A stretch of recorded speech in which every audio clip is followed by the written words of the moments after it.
I hope you all are doing extremely well. Now in this video our full focus on input output management of operating system. Now believe me, this is one of the most interesting and important topic for placement exam, because at the end how you control the device, how you control the computer system with the help of input and output operations. So we will going to dive into this topic. Now the my thumbnail is very interesting. It is showing the John von Neumann architecture of computer. Now this is the architecture that I already teach you about. John von Neumann is a scientist that give the architecture of the common architecture for input output process and how the computer will work. So it will become the modern computer base architecture, and all the computers are based on this architecture.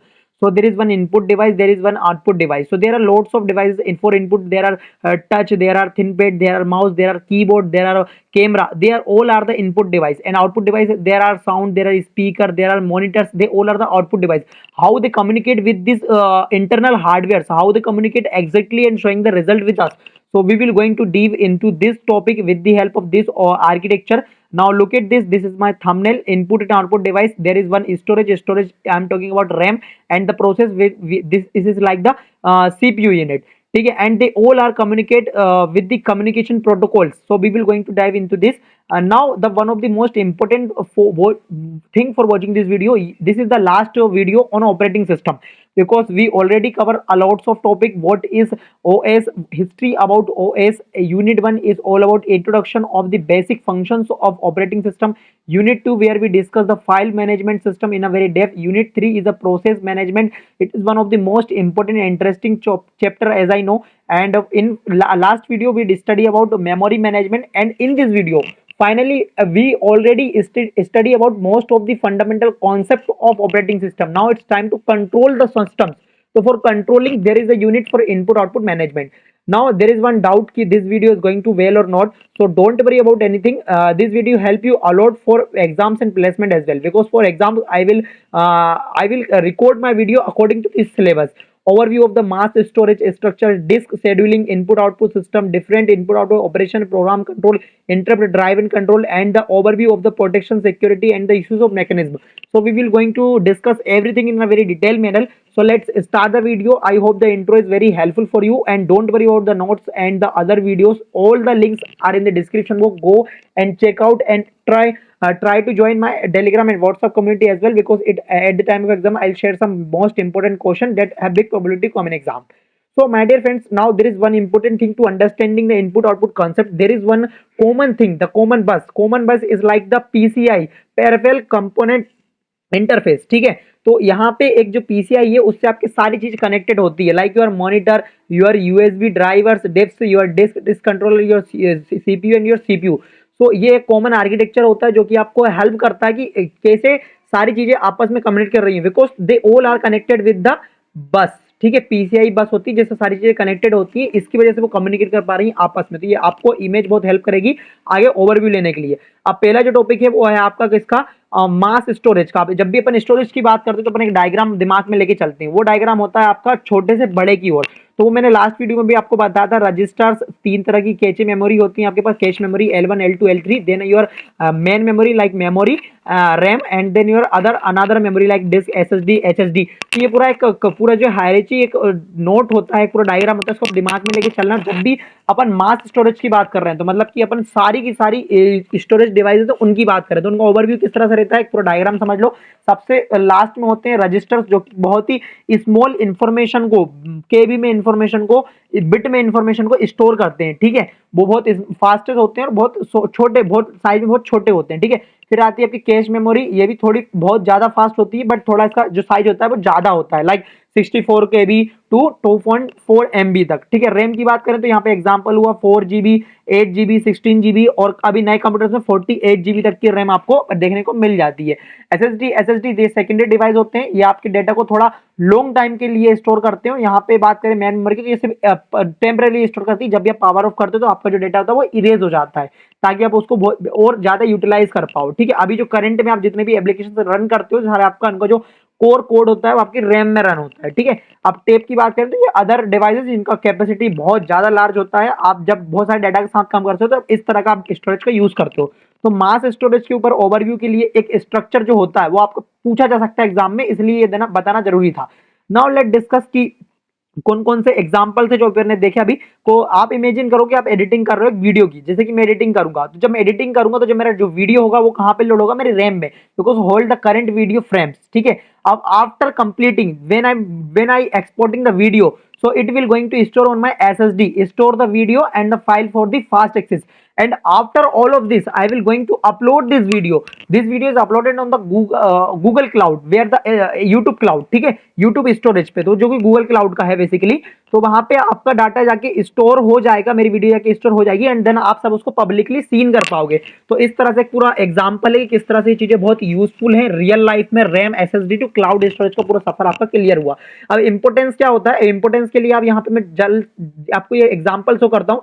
ये एक internal working का पूरा diagram है आपका SSD का, नहीं so hard disk का, ठीक है।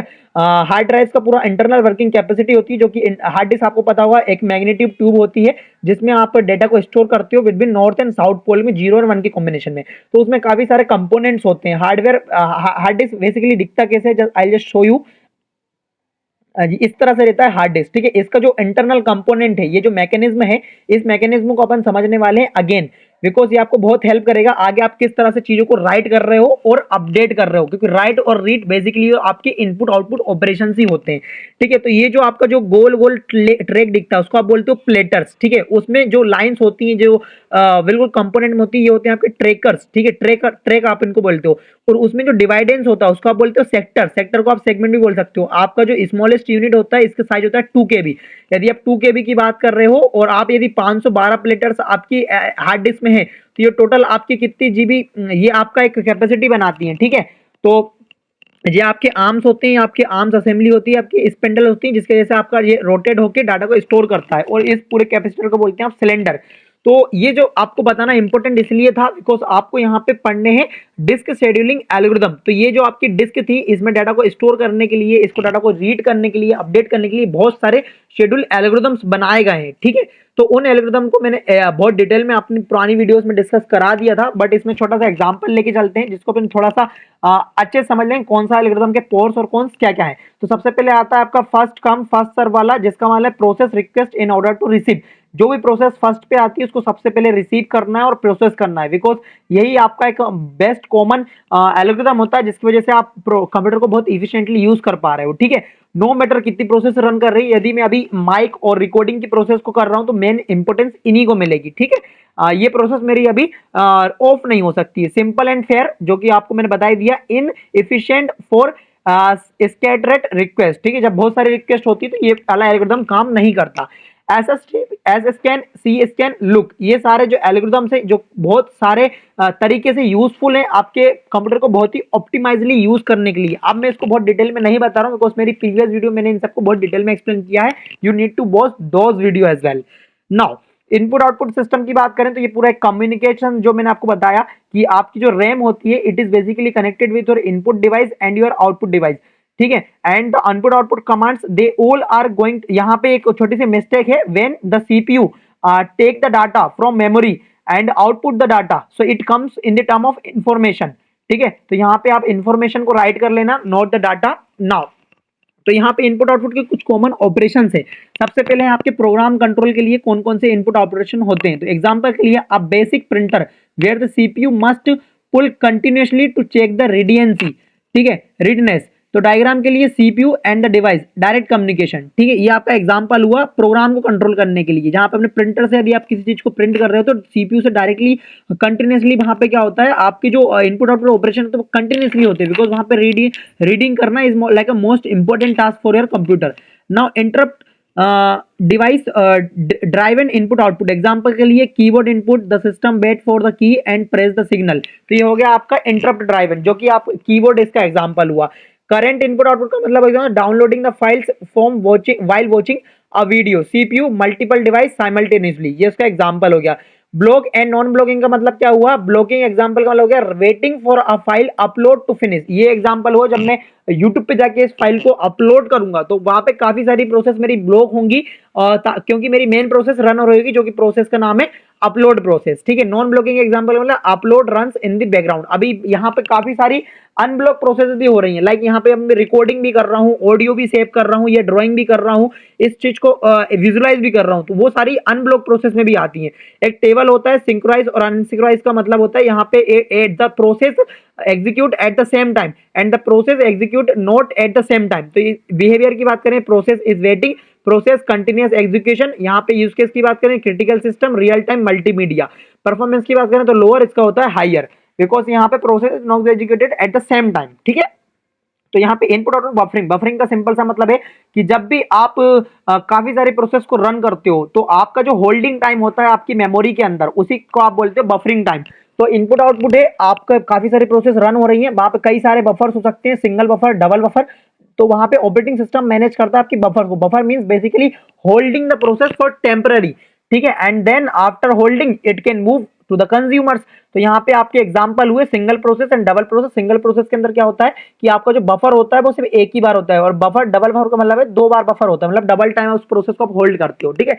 एग्जांपल के लिए video streaming service use circular buffering to manage continuous data streaming on the for a playback, ठीक है। तो ये इसका एग्जांपल हुआ आपका किसका, जब भी आप स्ट्रीमिंग करते हो तो वहां पे सर्कुलर बफरिंग का यूज होता है। सर्कुलर बफरिंग क्यों, बिकॉज आप कंटिन्यूअसली क्या होता है, आप एग्जांपल करो कि मैं यदि यूट्यूब पे इस वीडियो को लाइव चला रहा हूं तो क्या होगा कि ये मेरे जो कंप्यूटर है उसके उससे मेरा सर्वर पे डाटा जाएगा यूट्यूब के सर्वर पे, एंड यूट्यूब के सर्वर से डाटा जाएगा आपके सर्वर पे, मतलब आपके कंप्यूटर पे। तो ये चीजें पूरी कंटिन्यूअस चलती रहेगी, तभी तो एक लाइव स्ट्रीमिंग परफॉर्म हो पाएगी। जो भी कोई डाटा है कंटिन्यूअस जाता रहेगा, ठीक है। ये कंटिन्यूअस प्रोसेस को आप बोलते हो बफरिंग। इसके बीच में काफी सारी बफरिंग्स होती है, जिसका एग्जांपल मैंने आपको बता दिया। Now application programming interface. तो एप्लीकेशन प्रोग्रामिंग इंटरफेस एपीआई जिसको बोलते हैं, अब इसका सिंपल सा एग्जांपल है यहाँ पे एप्लीकेशन इंटरफेस। अब एप्लीकेशन इंटरफेस का मतलब क्या है, इनपुट आउटपुट इंटरफेस का मतलब ये है कि यहाँ पे आपके जो एप्लीकेशन आप देखते हो उसके बेसिकली कौन कौन से आपके internal input output operation manage होते हैं। तो सबसे पहली बात तो ये है कि आपकी सीपीयू और memory is a core component of your any device, ठीक है। और यहाँ पे मॉनिटर, कीबोर्ड और हार्ड डिस्क ये भी आपके कंपोनेंट है। They all are connected to the interface because they आपको ये कॉमन सा जो आर्किटेक्चर दिख रहा है, देखो ये आर्किटेक्चर बहुत ही सिंपल है। यहाँ पे इनपुट आउटपुट की एक बस है, यहाँ पे एड्रेस की एक बस है, डेटा की बस है, कंट्रोल की एक बस है, ठीक है। ये जो बस है, bus means the connection between the components and they all are connected to each other, ठीक है। Interface is connected to all of them, ठीक है। तो इसका सिंपल सा एग्जांपल क्या होता है, logical file system like file and directory management, file organisation module में managing metadata and the file location, input output control means जो सारी आपको चीजें बताई, सारी चीजें आपका एप्लीकेशन को इंटरफेस प्रोवाइड करती हैं बहुत ही इजीली। ना कर्नल की बात करें तो कर्नल में कुछ सब सिस्टम्स होते हैं, जैसे कि रिस्पॉन्सिबिलिटी डायग्राम की बात करूं तो कर्नल का ही काम होता है। Kernel is a course software that basically talk to your operating system then your hardware, ठीक है। तो it is like a machine level code for your hardware. Now example के लिए handle disk request in a parallel while ensuring the data integrity.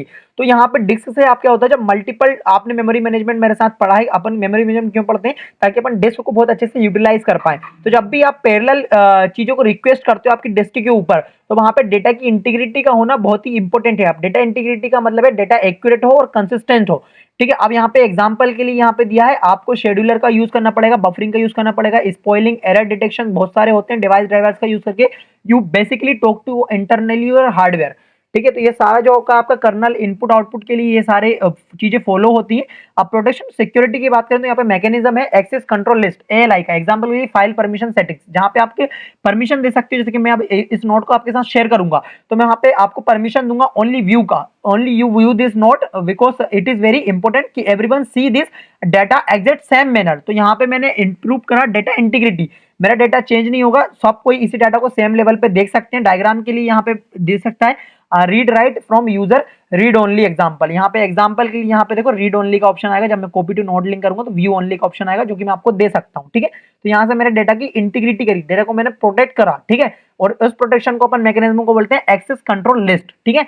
अब encryption की बात करें तो HTTP ensure the server web communication, it is a example of your web application, जहां पे आप एचटीटीपी का मतलब समझते हो कि जहां पे आपका जो लेयर है, आपकी जो रिक्वेस्ट है बहुत ही सिक्योर है एज कंपेयर टू एचटीटीपी, ठीक है।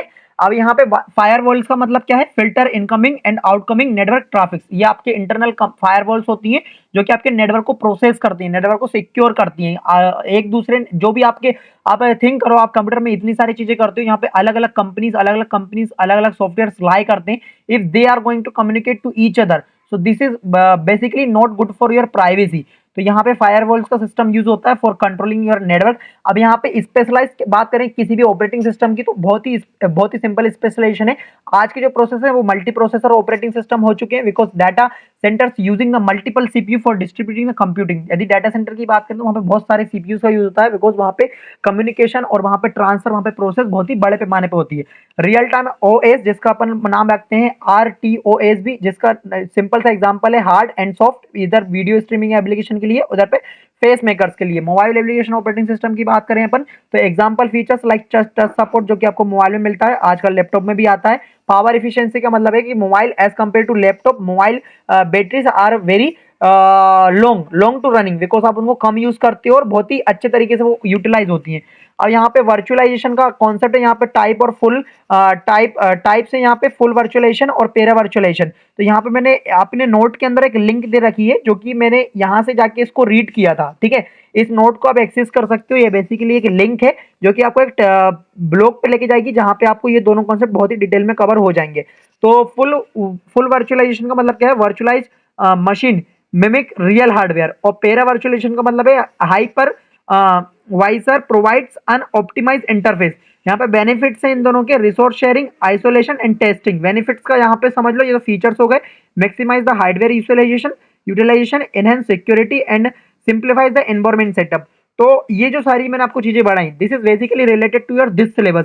आपने अभी कवर किया overview of the mass structure, disk scheduling algorithms, input output systems, kernel operating in kernel input output systems, transforming input output registers to the hardware operations, multiprocessor, real time embedded from the operating system, overview of the virtualization.